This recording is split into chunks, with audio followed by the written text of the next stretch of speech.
He built an empire. She became a global icon. Together, they were untouchable, or so we thought. But now, Jay-Z is opening up like never before, and what he's revealing? It turns the fairy tale upside down. The cheating, the cracks, the elevator, the heartbreak behind the music. And just when we thought it was all PR magic, Jay-Z admits it. Their marriage wasn't built on truth. It nearly fell apart. So what happened behind closed doors? Why did Solange attack him in that elevator? And how did this power couple go from betrayal to building a new kind of love? Let's unravel the secrets Jay-Z finally confessed about his marriage with Beyoncé, the same marriage behind hits like Drunk in Love, Bonnie and Clyde, and their infamous On the Run tour. Because this isn't just another Hollywood scandal, this is survival. Before the heartbreak, before the therapy session, before Lemonade or 444, there was a love story so magnetic, it didn't just inspire musicians, it became music. It all started in the late 90s, when Beyoncé was just 18 and still part of Destiny's Child. She and Jay-Z first crossed paths on a flight to the MTV Spring Break Festival. According to Jay himself, he knew straight away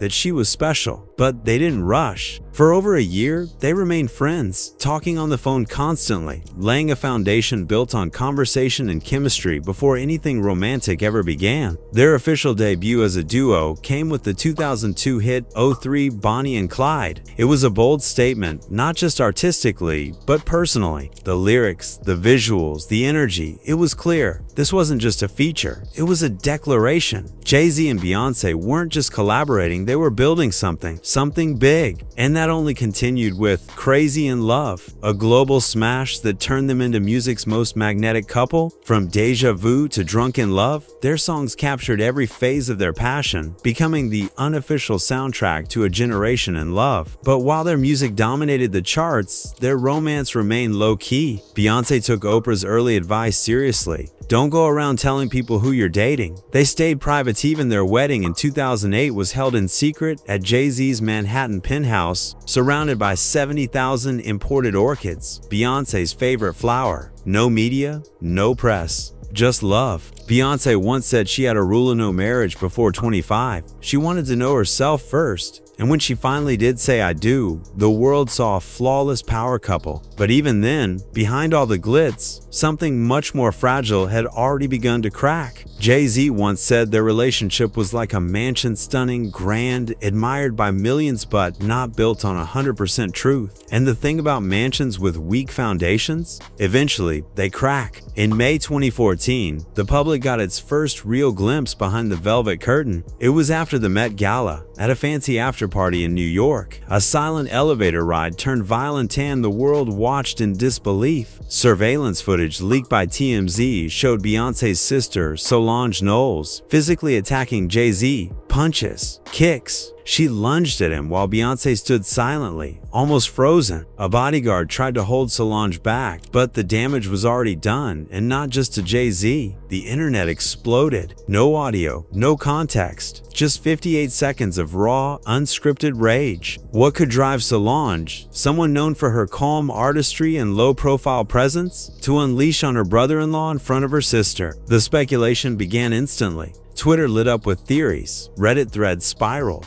Media outlets dissected every frame. It wasn't just a fight, it was a rupture in the fantasy. Theories swirled around infidelity. Some pointed fingers at Rihanna, Jay-Z's protege. Others speculated about Rita Ora, a Rock Nation artist at the time. But the most viral theory? Rachel Roy, ex-wife of Jay's former business partner Dame Dash. Her Instagram caption just a day after the Lemonade premiere, "Good hair, don't care," only added fuel to the fire. Rachel denied any involvement, saying the speculation was baseless. Rita Ora also went on The Breakfast Club and clapped back hard. Don't disrespect Beyoncé. But the internet wasn't interested in denials. It wanted answers. Beyoncé, as always, said nothing publicly, but she didn't need to, because 2 years later, she dropped Lemonade and the silence shattered. This wasn't just about cheating. It was about betrayal, generational pain, and the uncomfortable truth hiding behind polished perfection. Her lyrics didn't name names, but they didn't have to. He only wants me when I'm not there. He better call Becky with the good hair. That line alone shook the world.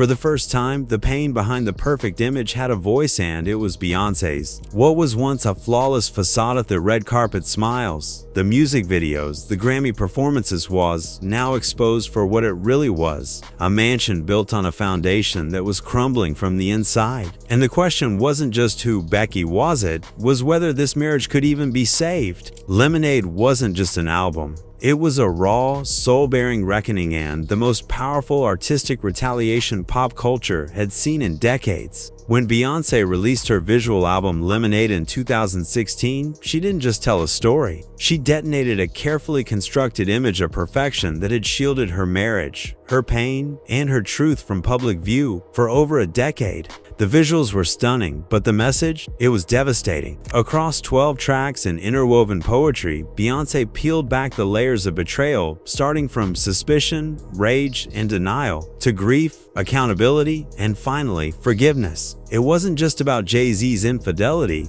it was about the inherited trauma Black women carry, about silence, about survival. The album opens with her standing in water, whispering, "You can taste the dishonesty, it's all over your breath." From there, the emotional descent begins. Then came the line that broke the internet. In the song Sorry, she sings, "He better call Becky with the good hair." And just like that, everything changed. Who was Becky? Was it Rachel Roy? Rita Ora? Even designer Rachel Zoe got accidentally dragged into the speculation frenzy. But Beyoncé never confirmed, because it was never really about Becky, it was about betrayal. That lyric wasn't a name drop, it was a cry. Critics praised it as Beyoncé's most radical and political work to date. Rolling Stone called it a masterpiece of Black feminism. The New York Times said it was a seismic cultural event. But Lemonade wasn't just about destroying Jay-Z's image, it was about Beyoncé reclaiming her own. In every scene, she embodied generations of wounded women who'd been told to sit quietly in the pain. From smashing car windows in Hold Up to Mourning by Fire in Sorry, to the Southern Gothic imagery in Don't Hurt Yourself, she didn't flinch. She stood in it. And Jay-Z knew exactly what it meant. In later interviews, he admitted she had to go first. She had to share her heart. He was watching the woman he hurt bleed on screen, and the whole world watched with him. With Lemonade, Beyoncé didn't just expose a man's betrayal. She exposed a system. And in doing so, she gave millions of women permission to feel, speak, and heal out loud. This wasn't a breakup album. This was a battle cry wrapped in poetry, and it changed everything. In 2017, Jay-Z did something rare for a hip-hop legend. He released 444 AN album, not about power, wealth, or bravado, but about guilt, regret, and the messiness of being human. This wasn't a marketing stunt. This was confession through art. Across 10 deeply personal tracks, Jay-Z stripped away the billionaire exterior and let us see the man behind it. A husband who broke the heart of the woman he loved, and a father terrified of repeating the cycles he was born into. In a powerful interview with the New York Times, Jay told journalist Dean Baquet, "The hardest thing is seeing pain on someone's face that you caused and then having to deal with yourself." He spoke about growing up emotionally numb, hardened by the streets of Brooklyn's Marcy projects. He admitted he didn't have the emotional tools to connect, not with his father, who abandoned him, and not even with his wife, who had given him everything. He said, "You go into survival mode, and when you go into survival mode, what happens? You shut down emotionally. So even with women, you shut down emotionally, so you can't connect." The track 444, the heart of the album, was a late-night recording he made at exactly 4:44 a.m. In it, he apologizes directly to Beyoncé for the pain he caused her. Lines like, "I seen the innocence leave your eyes," and "I suck at love. I think I need a do-over," hit like gut punches. This wasn't the cocky Jay-Z from the Blueprint. This was Sean Carter Raw, scared and finally honest. But the most astonishing part? He and Beyoncé didn't just release their own truths. They listened to each other's. Jay revealed they played Lemonade and 444 back-to-back, using their music as therapy. No producers, no image control, just art, pain, and hard conversations. And for Jay-Z's dodged bullets, survived rap beefs, and built an empire, has said this was the most difficult thing he's ever done. "Nothing's harder than this," he admitted. He went on, "Most people walk away. Divorce rates are sky high because we don't want to face ourselves. But we didn't walk away. We chose to grow." With 444, Jay-Z didn't just apologize. He owned it. He revealed the cost of betrayal not just for Beyoncé, but for himself. And in doing so, he shifted the narrative around masculinity in hip-hop. This was no longer about being a mogul. It was about becoming a man, one who could finally love without fear, one who understood that to keep his family, he had to first confront himself. For most couples, infidelity marks the end. But for Jay-Z and Beyoncé, it became the beginning of something even deeper. In a 2018 interview with CNN's Van Jones, Jay-Z spoke with striking vulnerability. "We chose to fight for our love, for our family, to give our kids a different outcome, to break that cycle for black men and women. That decision wasn't made on stage or in front of cameras. It was made in therapy rooms, in late-night conversations, in silence and tears, in doing the work that never trends online." For Beyoncé, motherhood was a turning point. Before Blue Ivy was born in 2012, she had suffered a miscarriage loss that deeply impacted both her and Jay. In her documentary Life is But a Dream, she revealed, "It was the saddest thing I've ever been through. But when Blue arrived, everything changed." Bey said, "This baby made me love him more than I ever thought I could." Their daughter didn't just bring joy, she brought clarity, a reason to stay, a reason to heal. And when the twins came in 2017, the stakes only grew higher. It wasn't about just being artists or business moguls anymore. It was about being wholly emotionally present partners and parents. Jay-Z later opened up on David Letterman's Netflix series, My Next Guest Needs No Introduction, sharing how therapy forced him to confront the emotional shutdown he'd learned in childhood. "Where I grew up, the cue was, be a man, don't cry. I had to unlearn that. And that unlearning became the real work, not the glamorous kind, the quiet, internal kind, the kind where you tear yourself down to rebuild as something better, not just for your partner, but for your children." Because for Bey and Jay, staying together wasn't about appearances. It was about legacy, about showing their kids what resilience looks like, and proving to themselves and the world that love, when chosen daily, can still survive the storm. By 2016, the wounds were still fresh, but Beyoncé was slowly letting the world in on their journey. During the final stop of her Formation tour, she brought Jay-Z on stage and simply said, "Give it up for my man." It wasn't flashy, it wasn't grand, but it said everything. The public acknowledgement was subtle but powerful. It was her way of showing the world that healing had begun. Then came 2017. Beyoncé broke the internet with a single Instagram post. A glowing image of her cradling her baby bump beneath a floral arch, confirming she was pregnant with twins. That photo became the most liked Instagram image of the year. It wasn't just a pregnancy announcement, it was a rebirth, a visual declaration that their family was still growing, still standing. And then came the music. In 2018, without any warning, the Carters dropped their first joint album, Everything Is Love. It was the final piece in the trilogy that began with Lemonade and 444. The album celebrated forgiveness, unity, and their unbreakable bond. In the video for Ape Shit, they filmed inside the Louvre Museum in Paris, posing in front of the Mona Lisa and other iconic art pieces. It wasn't just a flex, it was a statement. We're still here, and this is our legacy. Their public moments became less about perfection and more about presence. On Halloween, the family dressed as the Proud Family in homage to Black culture and family unity. At the Grammys, they sat front row as a family, with Blue Ivy famously shushing her parents during applause. That clip went viral not because it was staged, but because it was real, relatable, human. They weren't just appearing as a united front. They were doing the work, quietly and consistently, behind the scenes. No more fairy tales, no more illusions. Just two people, imperfect but committed, letting love evolve in front of millions. Because at the height of fame, when most celebrity couples collapse under pressure, Beyoncé and Jay-Z chose a different path. They didn't airbrush the pain. They transformed it into power. They didn't mask the mistakes. They turned them into music, into messages, into meaning. They stopped selling perfection and started modeling growth. By the time Lemonade and 444 had both been released, the conversation had shifted.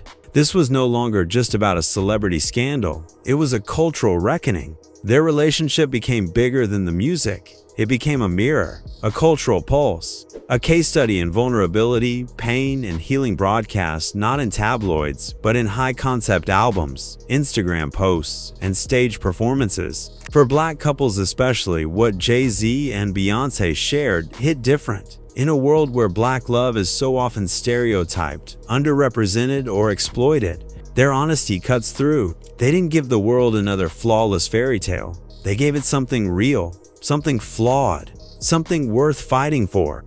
In the past, infidelity often came with PR-managed apologies or quick divorces. But Bey and Jay laid it all bare. They let their fans see the betrayal, the breakdown, and most importantly, the rebuilding. For many Black women, Lemonade became a cultural balm, echoing generational pain and demanding self-worth. For Black men, 4044 cracked open long-silenced emotional walls. It sparked debates everywhere from Twitter threads to barbershops to college classrooms. Some fans were furious, feeling like Jay-Z didn't deserve forgiveness. One fan said, "I'm so tired of people saying that strong women are forgiving and stay. You can be strong and leave. I actually think it takes more strength to leave." Others saw hope in the healing, and others still simply marveled at the vulnerability it took for both artists to publicly own their pain. In interviews and performances, Beyoncé remained graceful and deliberate, never dwelling on the gossip, but never dodging the truth either.